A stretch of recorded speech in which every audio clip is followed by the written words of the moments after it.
Hey guys what's up, कैसे हैं आप सभी लोग। बहुत बहुत स्वागत है आप सबका आज के इस अमेजिंग से सेशन में। हम कर रहे हैं टैक्सेशन की revisionary series for C intermediate May 24। GST का आज थर्ड लेक्चर है और आज हम लोग बात करेंगे प्लेस ऑफ सप्लाई के बारे में, जो कि कंप्लीटली एक नया चैप्टर इंट्रोड्यूस हुआ है सीए इंटरमीडिएट के लेवल में।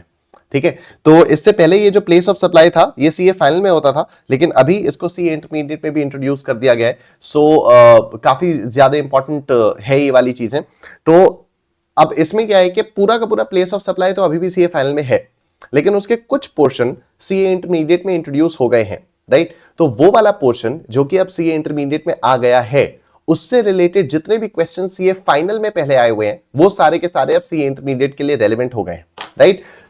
ये जो मेरी बुक्स हैं, इनकम टैक्स और जीएसटी की जो मेरी बुक्स हैं, इनमें वो पूरा का पूरा चैप्टर्स, पूरे के पूरे questions, everything is already there. तो अगेन रिविजनरी नोट्स तो आप लोगों को यहां पर मिल ही जाएंगे वीडियो के डिस्क्रिप्शन से, लेकिन जो भी क्वेश्चंस हैं वो क्वेश्चंस आप लोगों को बुक से करने होंगे और इंपॉर्टेंट क्वेश्चंस में यहां पर मैं मार्क करवाता हुआ चल रहा हूं, ठीक है। कुछ अमेंडमेंट्स भी हैं तो इनको भी हम लोग यहां पर देखेंगे। तो जितने भी स्टूडेंट्स यहां पर नए हैं, जिन लोगों को मालूम नहीं कि ये चल क्या रहा है, तो 1 फरवरी से हम लोगों ने इनकम टैक्स का रिविजनरी शेड्यूल, रिविजनरी सीरीज हम लोगों ने शुरू की थी। 4 मार्च को वो सीरीज कंप्लीट हुई है और ये हमारा जीएसटी का रिविजनरी शेड्यूल का, मतलब ये हमारा जीएसटी की रिविजनरी सीरीज का शेड्यूल है। चलिए सर, शुरू किया जाए अपना revision of the chapter place of supply. तो प्लेस ऑफ सप्लाई पहले सीए फाइनल में होता था, ठीक है, अभी भी पूरा का पूरा सीए फाइनल में ही है, लेकिन उसका थोड़ा सा पोर्शन, जितना भी सेक्शन वाइज वाला पोर्शन था, उसको सीए इंटरमीडिएट में इंट्रोड्यूस कर दिया गया है। तो जितने भी क्वेश्चंस सीए फाइनल में आए हुए थे for all those sections and for everything that we have studied so far, those questions are relevant for CA intermediate as well, and you can find all those questions in my book, चाहे वो RTPs, MTPs, past examination questions हो, a lot of extra practice questions हो, everything is there in the book. मैं आप लोगों को quickly ये वाला चैप्टर बता देता हूं कि ये है क्या। देखो, बड़ी सिंपल सी चीज है। प्लेस ऑफ सप्लाई का मतलब क्या है? आपको गुड्स या सर्विसेज कहां पर सप्लाई किए जा रहे हैं, ठीक है। अब इसमें ज्यादा दिमाग बिल्कुल नहीं लगाना है। जो लोग इसमें ज्यादा दिमाग नहीं लगाएंगे, कॉमन सेंस से चलेंगे ना, उन लोगों को ये वाला चैप्टर बहुत जल्दी समझ में आएगा, ठीक है। जो लोग ज्यादा दिमाग लगाएंगे या थोड़ा सा इसको कॉम्प्लिकेट करने की कोशिश करेंगे, वहां पर दिक्कत होगी, ठीक है। प्लेस ऑफ सप्लाई, सप्लाई की जगह, ठीक है। कहां पर आपको गुड्स सप्लाई किए जा रहे हैं, कहां पर आपको सर्विसेज सप्लाई की जा रही हैं, वो हो गया प्लेस ऑफ सप्लाई, ठीक है, वो हो गया प्लेस ऑफ सप्लाई। अब जाहिर सी बात है, this is not so much easy as it sounds, ठीक है, लेकिन it's actually not as difficult as people make it to be, right. तो बहुत ही कॉमन सेंस वाली चीजें हैं प्लेस ऑफ सप्लाई। और सवाल ये उठता है कि why do we need to find out the place of supply, ठीक है। प्लेस ऑफ सप्लाई जानने की हम लोगों को जरूरत क्या है? क्योंकि प्लेस ऑफ सप्लाई से ही पता चलता है कि कोई भी सप्लाई इंट्रा स्टेट है या इंटर स्टेट है, ठीक है। तो द थिंग इज कि जब भी सप्लायर की लोकेशन और प्लेस ऑफ सप्लाई अलग अलग स्टेट्स में या अलग अलग यूनियन टेरिटरीज में, या कोई एक स्टेट में कोई दूसरा यूनियन टेरिटरी में होता है, तो इसको इंटर स्टेट सप्लाई बोला जाता है, ठीक।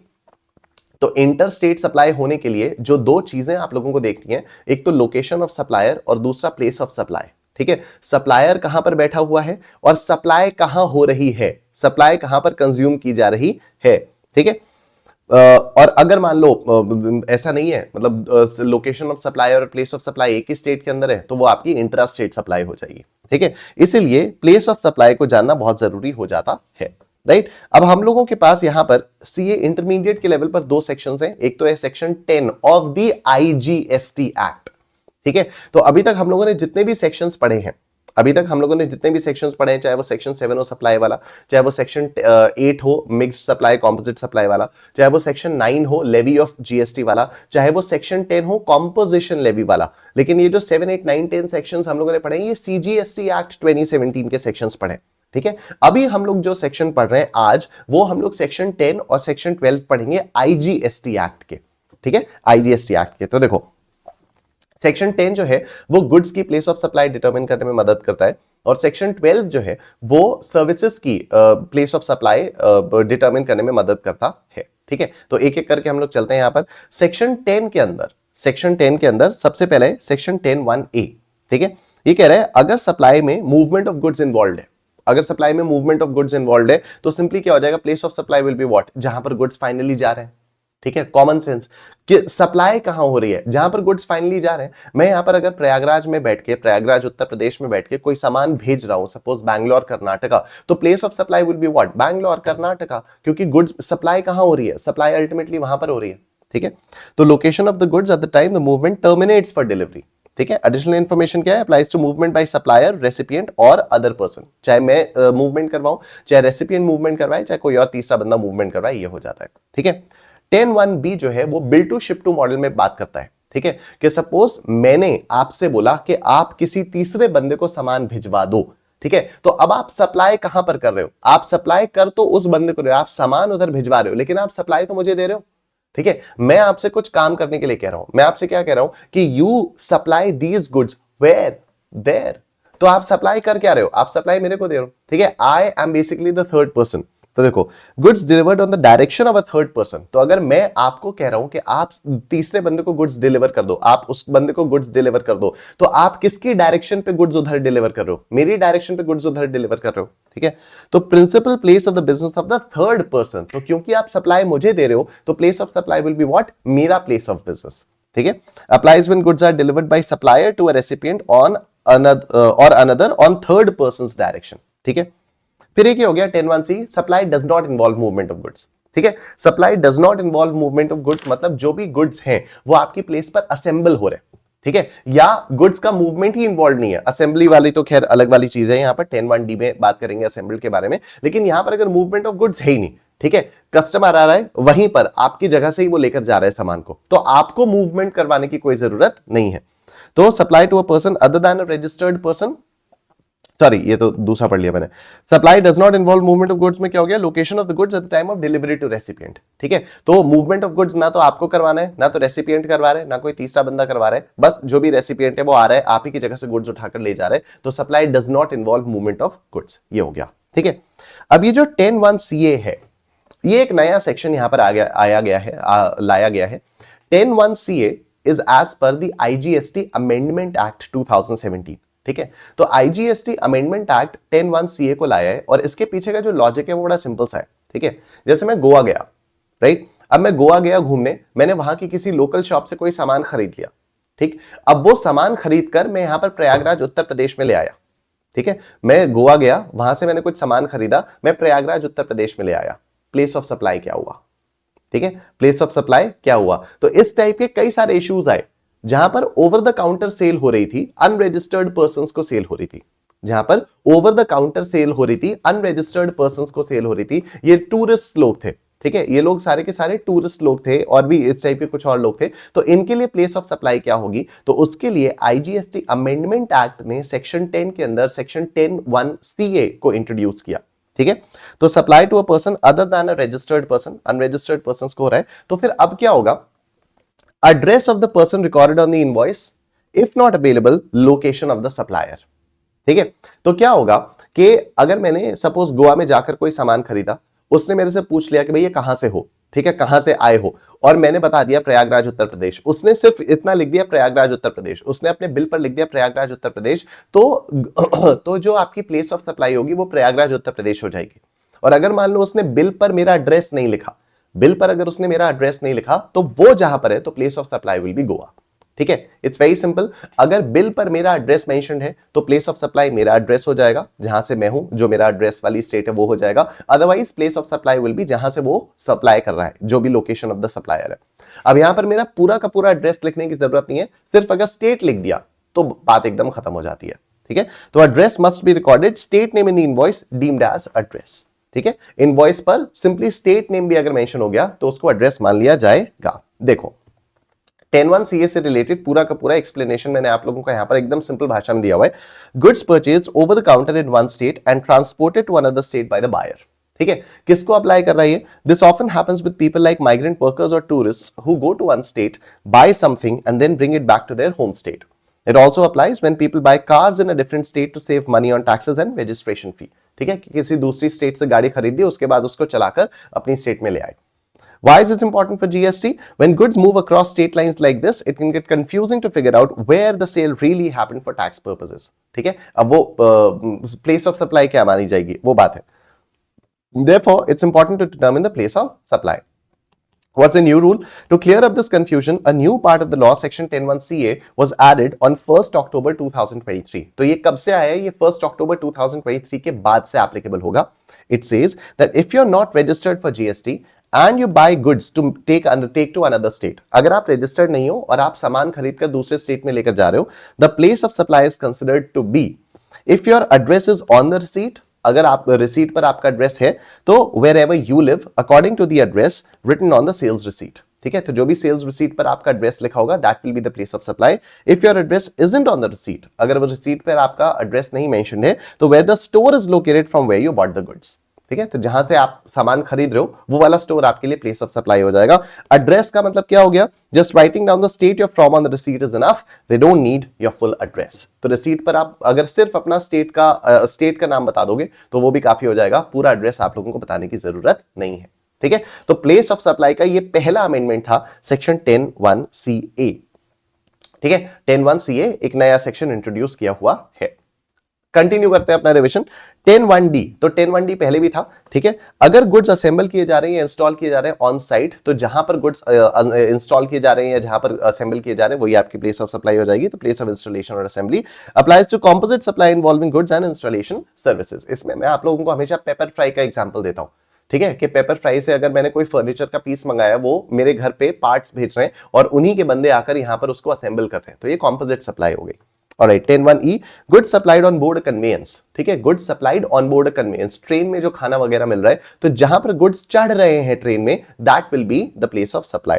तो location at which the goods are taken on board, क्योंकि रास्ता लंबा है. ठीक है, रास्ता लंबा है. अब आप कैसे डिटरमिन करोगे कि कौन से, अच्छा बीच में छोटे छोटे स्टेशन भी बहुत सारे आ रहे हैं, तो पूरी ट्रेन जर्नी में आप कैसे डिटरमिन करोगे कि आपको वो सामान कब दिया गया. ठीक है, ट्रेन लेट भी होती रहती हैं वगैरह वगैरह, बहुत कुछ होता रहता है. तो इसलिए बड़ा सिंपल सा रूल रखा गया है, जिस स्टेट पे आपने ट्रेन में सामान चढ़ाया वो state will be the place of supply. तो applies to conveyances like vessels, aircraft, trains और मोटर व्हीकल्स. ठीक है, तो ये 6 क्लॉजेज हैं आपके सेक्शन 10(1) के अंदर, A, B, C, CA, D, E, जिसमें 10(1)(ca) नया है. ठीक है, और फिर 10(2) क्या कह रहा है? 10(2) कह रहा है कि अगर इन 6 क्लॉजेज से आपको नहीं समझ में आ पा रहा है तो फिर आप रूल्स पर जाइए और उसके लिए आपको सीए इंटरमीडिएट क्लियर करके सीए फाइनल में जाना होगा. ठीक है, तो place of supply can not be determined in a prescribed manner, empowers government to establish a method for ascertaining the place of supply. ठीक है, ये हमारा हो गया है गुड्स का प्लेस ऑफ सप्लाई का रिविजन. सर्विसेज के बारे में बात करते हैं. तो सर्विसेज में एक सेक्शन 12 है. जनरल रूल क्या कहता है? General rule place of supply of services का ये कहता है कि अगर रेसिपिएंट रजिस्टर्ड है, ठीक है, जनरल रूल है सेक्शन 12(2), बहुत सिंपल है. अगर रेसिपिएंट रजिस्टर्ड है, अगर रेसिपिएंट रजिस्टर्ड है, तो जहां पर वो जो भी रजिस्ट्रेशन, जैसे मैं क्या कर रहा हूं, मैं एकाग्रता को सर्विसेज सप्लाई कर रहा हूं. ठीक है, मैं एकाग्रता को अपनी सर्विसेज सप्लाई कर रहा हूं. एकाग्रता रजिस्टर्ड है क्या? हाँ, एकाग्रता रजिस्टर्ड है, जीएसटी में रजिस्टर्ड है. कौन से स्टेट में रजिस्टर्ड है? मध्य प्रदेश में रजिस्टर्ड है. तो मैं जो एकाग्रता को सर्विसेज सप्लाई कर रहा हूं वो कौन से, उसके लिए प्लेस ऑफ सप्लाई क्या होगा? मध्य प्रदेश होगा. ठीक है, क्योंकि सर्विसेज है मेरी कहां पर कंज्यूम हो रही हैं? वो मध्य प्रदेश में कंज्यूम हो रही हैं. ठीक है, तो place of supply will B Madhya Pradesh, right. लेकिन ऐसे बहुत सारे और केसेस होते हैं जहां पर हम लोगों को 12(2) के अलावा कहीं और देखना होता है. तो जहां पर 12(2) के अलावा कोई और स्पेसिफिक केस किसी चीज के बारे में दिया हुआ है या किसी चीज के बारे में स्पेसिफिक रूल दिया हुआ है, तो वहां पर आप लोग 12(2) नहीं देखोगे. वहां पर आप लोग 12(2) बिल्कुल भी नहीं देखोगे. ठीक है, मैं आपको अपना पर्सनल एक्सपीरियंस बता रहा हूं. अभी कुछ ही दिन पहले मेरे घर पे इस चीज को लेकर थोड़ी सी बहस हुई थी. ठीक है, बात यह हुई थी कि अगर मैं किसी दूसरे स्टेट में जाकर होटल में रहता हूं, अगर मैं किसी दूसरे स्टेट में जाकर होटल में रहता हूं, ठीक है, मैं प्रयागराज उत्तर प्रदेश में रजिस्टर्ड हूं, सपोज मैं कर्नाटका में होटल में जाकर रह रहा हूं. ठीक है, मैं कर्नाटका में बैंगलोर में कोई होटल बुक करके रह रहा हूं. अब होटल वाला जब मुझे बिल बनाकर देगा तो उसमें सीजीएसटी, एसजीएसटी चार्ज करेगा या उसमें आईजीएसटी चार्ज करेगा? मैं कह रहा था उसमें सीजीएसटी, एसजीएसटी चार्ज करना चाहिए. बाकी सब लोग कह रहे थे नहीं, उसमें आईजीएसटी चार्ज करना चाहिए. मैंने कहा क्यों चार्ज करना चाहिए? क्योंकि सब लोग कह रहे थे क्योंकि तुम रजिस्टर्ड हो उत्तर प्रदेश में. मैंने कहा उससे फर्क क्या पड़ता है? मैं रजिस्टर्ड हूं या नहीं, उससे फर्क क्या पड़ता है? तो बोले अरे तुम्हारी तो प्लेस ऑफ सप्लाई होगी. मैंने कहा बड़ा सिंपल सा रूल है, देखो, location of supplier, place of supply.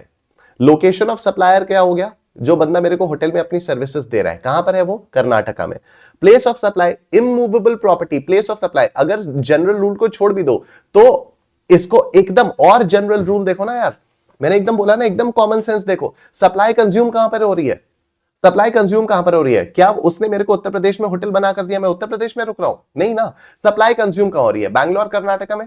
Hotel कहां पर सिचुएटेड है? बैंगलोर कर्नाटका में।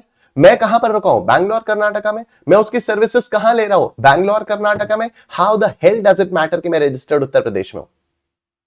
Make sense? Location of supplier, place of supply, इन दो चीजों से फर्क पड़ता है, that's it. Location of supplier Bangalore Karnataka, place of supply जहां इमूवेबल प्रॉपर्टी सिचुएटेड है। कॉमन सेंस, सप्लाई कहां कंज्यूम होगी? जहां इमूवेबल प्रॉपर्टी सिचुएटेड है। कॉमन सेंस है ना यार ये तो, कि इमूवेबल प्रॉपर्टी अगर बैंगलोर में सिचुएटेड है, मैं वहीं के होटल में जाकर रह रहा हूं, तो मैं सप्लाई को कहां कंज्यूम कर रहा हूं? मैं बैंगलोर में कंज्यूम कर रहा हूं ना। तो place of supply will be what? The place of supply will be the place where the immovable property is located. And if the immovable property is located in Karnataka, if the supplier is also from Karnataka, तो intra state supply होगी ना, तो CGST SGST लगेगा। ठीक है, मैंने कहा bill देख लो यार आप लोग, तो कह रहे नहीं होटल वाले गलत चार्ज कर रहे हैं। मैं कहा यार हद होती है। फिर फाइनली मेरे को ये रूल दिखाना पड़ा, तब जाके विश्वास हुआ उन लोगों का। मैं बता रहा हूं, घर की मुर्गी दाल बराबर वाला सीन होता है। ठीक है, घर पे एक जीएसटी का टीचर बैठा है, कोई इज्जत ही नहीं उसकी, कोई बात नहीं भाई, हम रूल दिखा देंगे। मैं अपनी किताब लेकर गया था, देखो मेरी किताब में लिखा हुआ है ये। ठीक है, पहले तो इन्होंने ये तुम्हारी किताब तो बेकार है। ऐसे थोड़ी होता है। ठीक, एनीवे, तो जनरल रूल फॉर सर्विसेज, घर वाले ही रहेंगे, कुछ भी कर लो। एक बार ऐसी सुबह सुबह बात हो रही थी मेरी अंशुल सर से, ठीक है, और अंशुल सर कुछ कुछ तो बता रहे थे, एकाग्रता में एकाग्रता में वो तो अचानक से मैंने हॉर्न बजाया, बोले कहीं बाहर निकले हो? मैंने कहा सर ब्रेड लेने आया हूं। कहते हैं इंसान कितना भी बड़ा हो जाए, घर वालों के लिए वही होगा, जा जाके ब्रेड लेके आ, जा जाके अंडे लेके आ, होगा तो ठीक है, अच्छी बात है, ग्राउंडेड रहना चाहिए। एनीवे, आओ देखो, तो जनरल रूल क्या हो गया? General rule for services is location of recipient for registered persons or location of supplier for unregistered persons where recipient's location is not known। ठीक है, तो अगर रजिस्टर्ड है तो फिर जहां पर भी वो रजिस्टर्ड है वो, और अगर रजिस्टर्ड नहीं है तो जहां पर भी सप्लायर है वो। ठीक है, applies when specific rules do not cover the service. अब स्पेसिफिक रूल्स में क्या क्या है? सबसे पहले है 12(3) services related to immovable property और लॉजिंग। ठीक है, अब इमूवेबल प्रॉपर्टी में क्या हो गया? Location of the immovable property, boat या वेसल, यही आपकी प्लेस ऑफ सप्लाई हो गई। ठीक है, इमूवेबल प्रॉपर्टी से रिलेटेड अगर आपका है, अगर इमूवेबल प्रॉपर्टी से रिलेटेड आपका वो है, वो हो रहा है, क्या बोलते हैं, सर्विस उससे रिलेटेड हो रही है, तो जहां पर इमूवेबल प्रॉपर्टी लोकेटेड है वो वाली आपकी प्लेस ऑफ सप्लाई हो जाएगी। Includes architectural, surveying, hotel stage, events etcetera. ठीक है, लेकिन अगर इमूवेबल प्रॉपर्टी इंडिया के बाहर है, अगर इमूवेबल प्रॉपर्टी इंडिया के बाहर है, लेकिन सप्लायर और रेसिपिएंट दोनों के दोनों इंडिया में है। ठीक है, if both the supplier and recipient are in India but the property is outside India, तो फिर location of the recipient will be the place of supply. Location of the recipient will be the place of supply. ठीक है, अगर immovable property boat या vessel एक state से ज्यादा state में है, तो एरिया के हिसाब से या कॉन्ट्रैक्ट वैल्यू के हिसाब से या फिर आईजीएसटी के रूल्स के हिसाब से प्रोपोर्शनेटली उसको डिवाइड किया जाएगा। ठीक है, तो applies to property spanning multiple locations. ये हो गया इमूवेबल प्रॉपर्टी वाला। 12(4) restaurant and catering, personal grooming, fitness, beauty and health services. अब इसमें देखो एकदम सिंपल सी चीज है, आप कहां कंज्यूम करते हो? कहीं अगर आप सैलून में जाकर बाल कटवा रहे हो, आप बाल कटवाने वाली सर्विसेज कहां कंज्यूम कर रहे हो? सैलून में कंज्यूम कर रहे हो ना, तो location where these services are performed. Common sense, एकदम common sense, place of supply.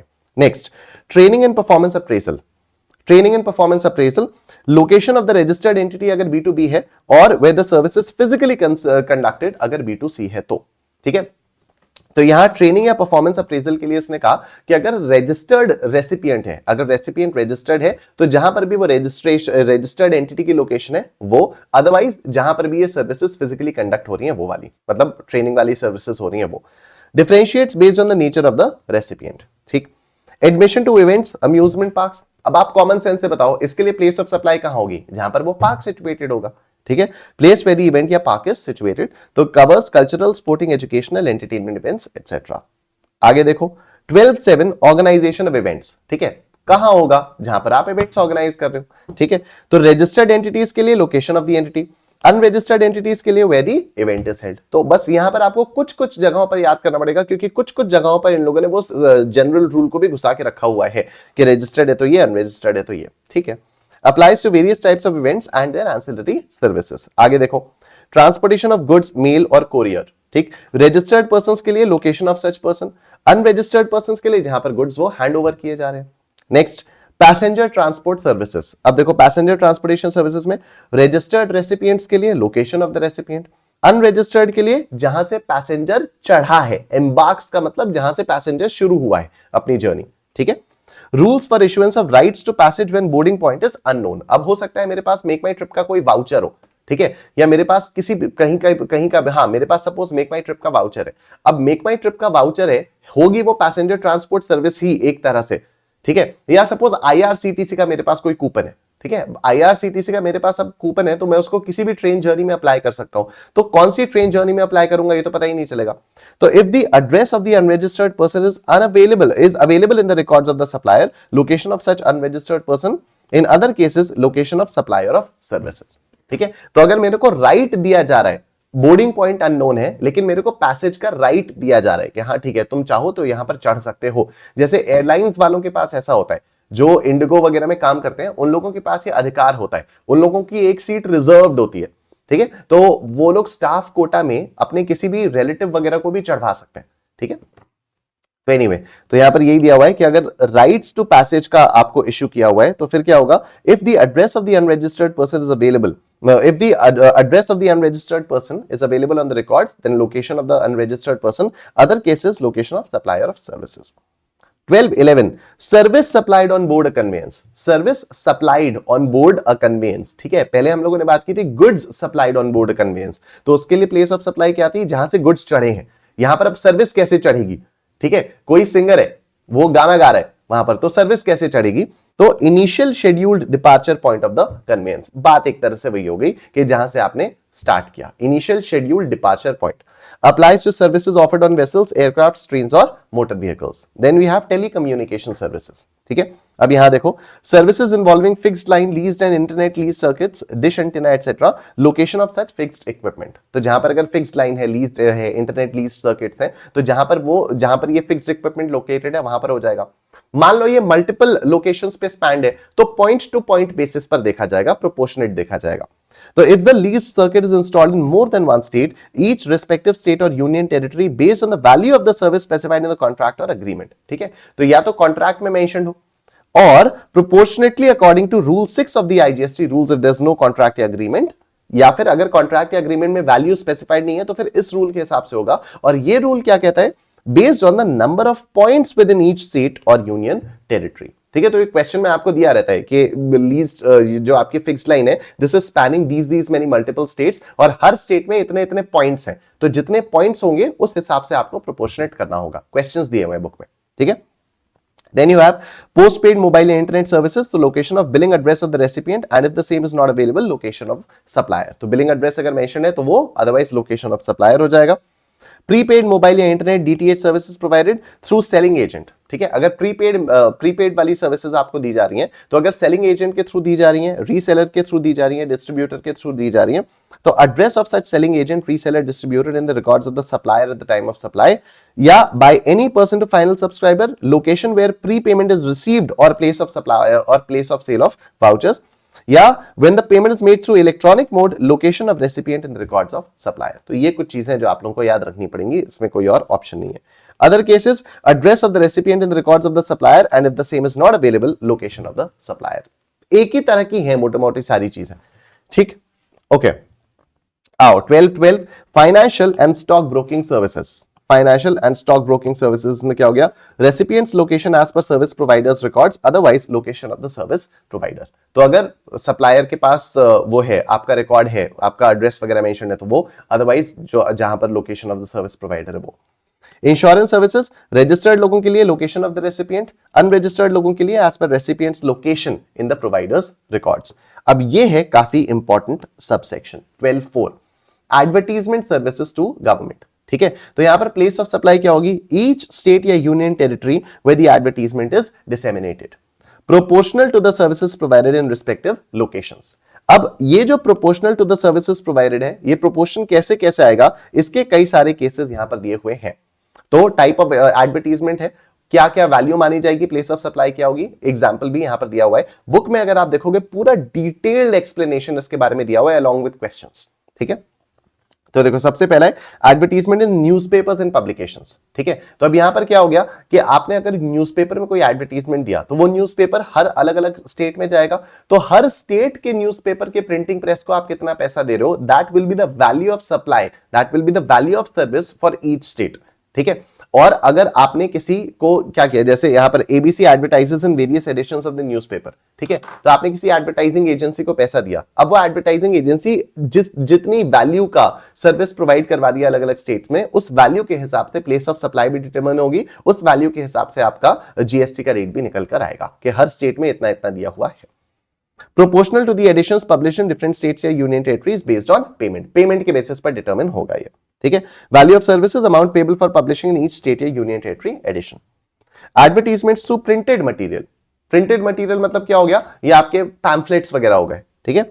तो amount payable for distribution in each state या यूनियन टेरिटरी, तो ABC distributes pamphlets in Haryana, Uttar Pradesh and Rajasthan, ठीक है। तो proportional to distribution in each state या union territory, similar type की चीजें एग्जांपल्स के थ्रू जब आप लोग देखोगे ना बुक में, तो आपको और क्लैरिटी के साथ समझ में आएगा if you reading for the first time. अगर आप लोग पहले पढ़ चुके ऑफ कोर्स, क्योंकि ये रिवीजन सेशंस है, तो यहां पर मैं एकदम डीप डाउन एग्जांपल्स आपके सामने नहीं ले सकता, तो यहां पर आप लोगों को समझ में आ रहा होगा।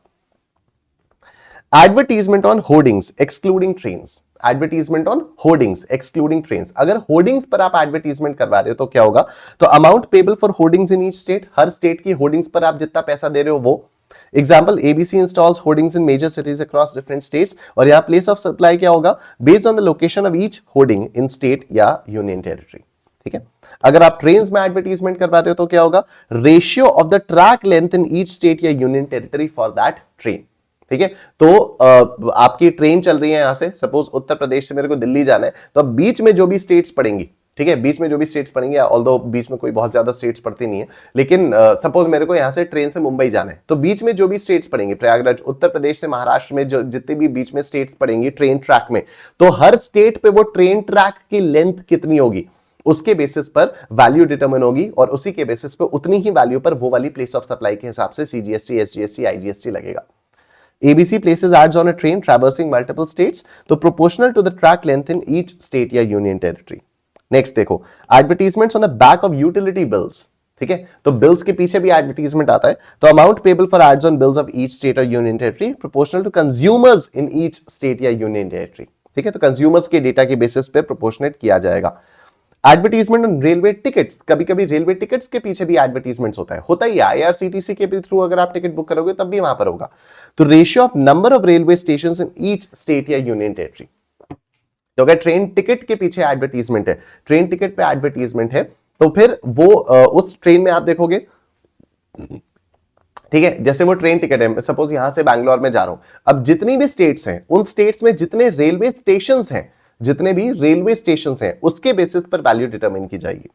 तो ABC advertises on tickets sold in Madhya Pradesh and Chhattisgarh proportional to the number of stations in each state या यूनियन टेरिटरी, ईच स्टेट या यूनियन टेरिटरी की ईच स्टेट या यूनियन टेरिटरी के नंबर ऑफ स्टेशंस पर डिपेंडेंट होगा ये।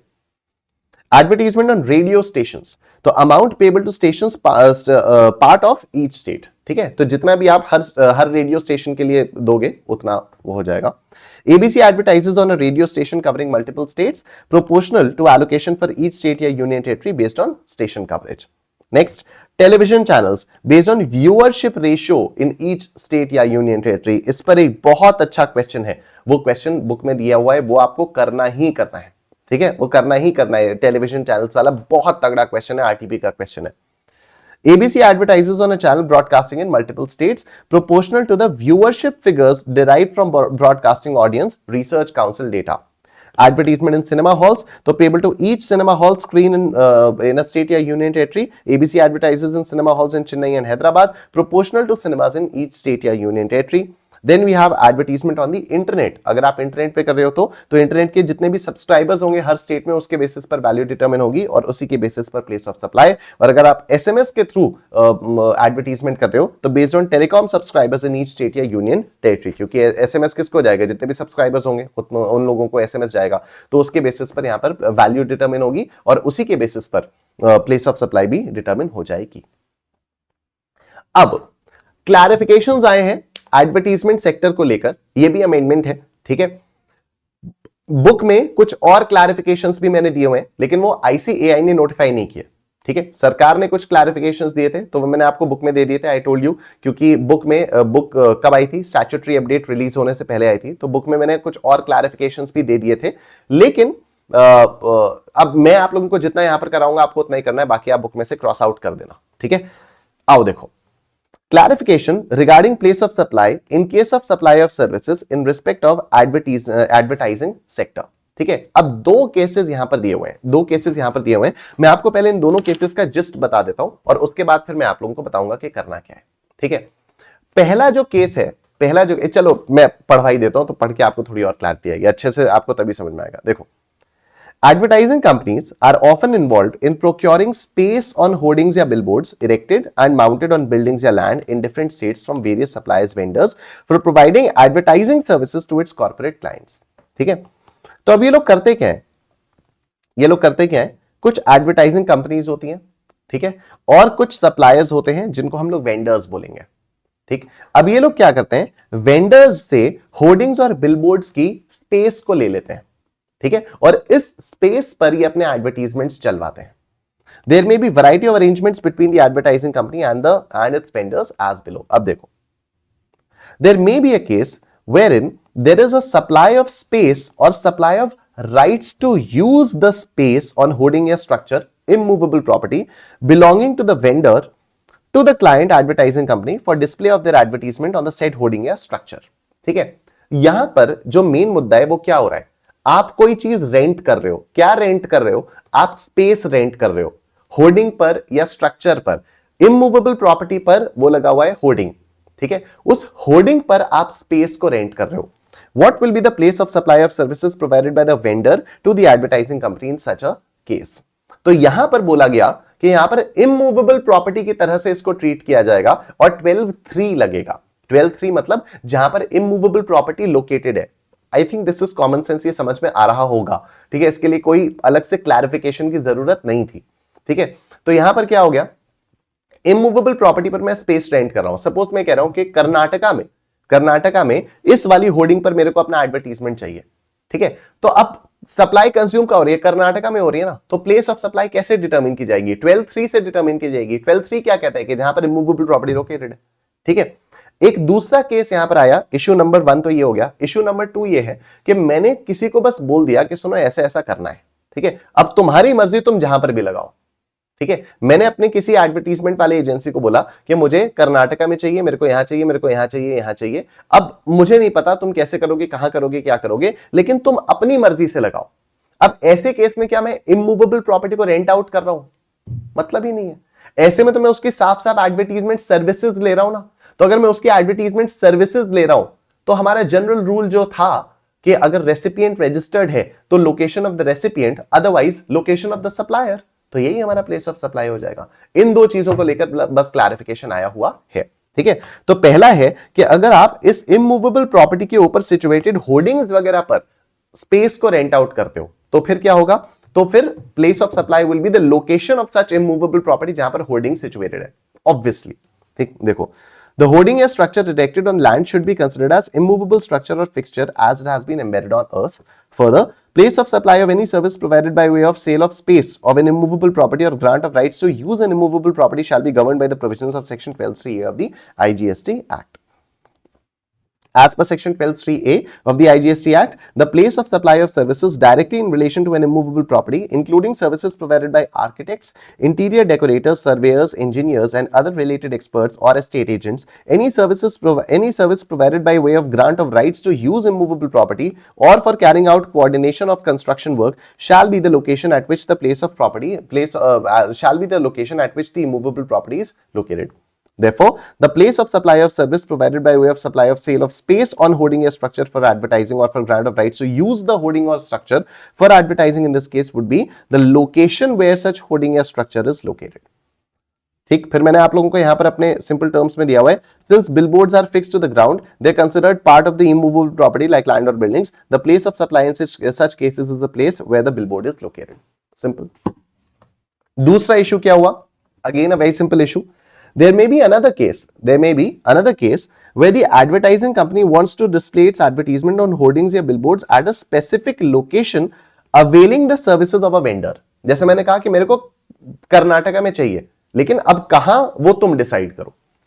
The responsibility of arranging the hoardings or billboards lies with the vendor who may himself own such structure or may be taking it on rent or rights to use the basis right to use basis from another person. अब ये जो advertising agency है ये लेगी इसका right, या तो इसके पास खुद से होगा या तो इसका राइट लेगी. The vendor is responsible for displaying the advertisement of the advertisement company at the said location. अब responsibility किसकी है? एडवर्टाइजमेंट एजेंसी के वेंडर की है. During the entire time of display of the advertisement, the vendor is in possession of the hoarding or structure at the said location on which the advertisement is displayed, and the advertising company is not occupying the space of the structure. In this case, what will be the place of supply of such services provided by the vendor to the advertising company? In this case, as the service is being provided by the vendor to the advertising company and there is no supply of space, supply of rights to use the space on the hoarding structure, immovable property by the vendor to the advertising company for display of their advertisement on the said display board structure, the said service does not amount to the sale of advertising space or supply by way of grant of rights to use the immovable property. ठीक है, तो यहां एकदम simple है, यहां simply मैं vendor की services ले रहा हूं, यहां मैं immovable property को रेंट आउट नहीं कर रहा हूं. Accordingly, the place of supply of the same shall not be covered under section 12(3)(a) of the IGST Act. 12(3)(a) क्या था? Immovable property वाला. Vendor is in fact providing advertisement services by providing visibility to an advertising company's advertisement for a specific period of time on a structure possessed या taken on rent by him at specified location. Therefore, such services provided by the vendor to the advertising company are purely in the nature of advertisement services, in respect of which place of supply shall be determined in terms of section 12(2) of the IGST Act, यानी वो general rule जो है, according to which the place of supply of services shall be the location of the recipient. ठीक है, location of the recipient, जो registered recipient होगा वो. In simple terms, since the advertising company isn't buying the space or rights to the space directly, but instead just hiring a service to display its ads, the place of supply would be determined as per section 12(2), according to which the place of supply of services shall be the location of the recipient. अगर recipient registered है तो, ठीक है, अब ये तो यहां पर लिखने से रह गया, अगर रेसिपिएंट रजिस्टर्ड है तो ये आप लोगों को नोट्स में लिखा हुआ वही मिल जाएगा. Location of the recipient if the recipient is registered, otherwise the location of the supplier. ठीक है, 12(2) में यही तो था, 12(2) में यही तो था. जनरल रूल क्या है? जनरल रूल ये तो है, location of the recipient for registered persons या location of the supplier for unregistered persons where recipient's location is not known. ठीक है, तो यही वाली 12(2) में यही वाली चीज आ जाएगी. इसको मैं लिख दूंगा, जब आप लोग नोट्स डाउनलोड करोगे तो आप लोगों को वो अपडेटेड नोट्स मिल जाएंगे. ठीक है, एनीवे बाकी प्रोविजंस बस इतना ही था हमारा. तो ये वाली चीज ये हो गई. यहां पर आकर आपका अमेंडमेंट जो इसमें था वो खत्म हो जाता है प्लेस ऑफ सप्लाई से रिलेटेड. एक तो अमेंडमेंट 10(1)(ca) वाला हो गया और एक अमेंडमेंट, ये दो क्लैरिफिकेशंस यहां पर आ गए हैं. मतलब एक ही क्लैरिफिकेशन है, उसके अंदर इन दो इश्यूज का क्लैरिफिकेशन दिया हुआ है. ठीक है, तो यहां पर आपके प्लेस ऑफ सप्लाई के अमेंडमेंट्स आकर खत्म हो जाते हैं. कुछ और प्रोविजंस भी हैं, बड़े सिंपल से प्रोविजंस हैं. सेक्शन 7(1) IGST एक्ट का सप्लाई ऑफ गुड्स इंटरस्टेट. तो क्राइटेरिया क्या है? Suppliers location and place of supply in different states. Notes क्या है? Focus on supplies within India. Basically हम लोग यहां पर इंडिया के ही अंदर की सप्लाईज के बारे में बात कर रहे हैं. फिर हमारे पास 7(3) है, तो supply of services interstate, supplier's location and place of supply in different states, focus on supplies within India. 7(5)(c) supply of goods और services interstate, residual clause for supplies neither intrastate nor covered elsewhere in section 7(5) applies to both goods and services. ये सारी चीजें, इसको आप लोग अगर छोड़ भी दोगे तो भी कोई दिक्कत वाली बात नहीं होगी. ठीक है, ये 7, 8, 9 वाले जो सेक्शंस हैं हम लोग पहले भी पढ़ते ही थे. चार्ज ऑफ जीएसटी में हम लोगों ने इनके बारे में बात की ही हुई है. ठीक है, ये कुछ इंपॉर्टेंट क्वेश्चंस हैं. अरे सर ये तो बहुत सारे. हाँ यार, ठीक है, क्योंकि इसके अंदर इतने सारे केसेस हैं और अलग अलग टाइप के क्वेश्चंस इन्वॉल्व हैं, तो हर कैटेगरी का क्वेश्चन यहां पर करना बहुत जरूरी है. और क्योंकि एक नया चैप्टर इंट्रोड्यूस हुआ है तो चांसेस हैं कि इससे आप लोग 4 to 5 मार्क्स का क्वेश्चन एक्सपेक्ट कर सकते हो.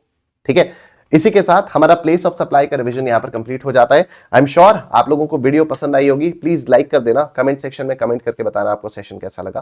Thank you, take care, bye bye.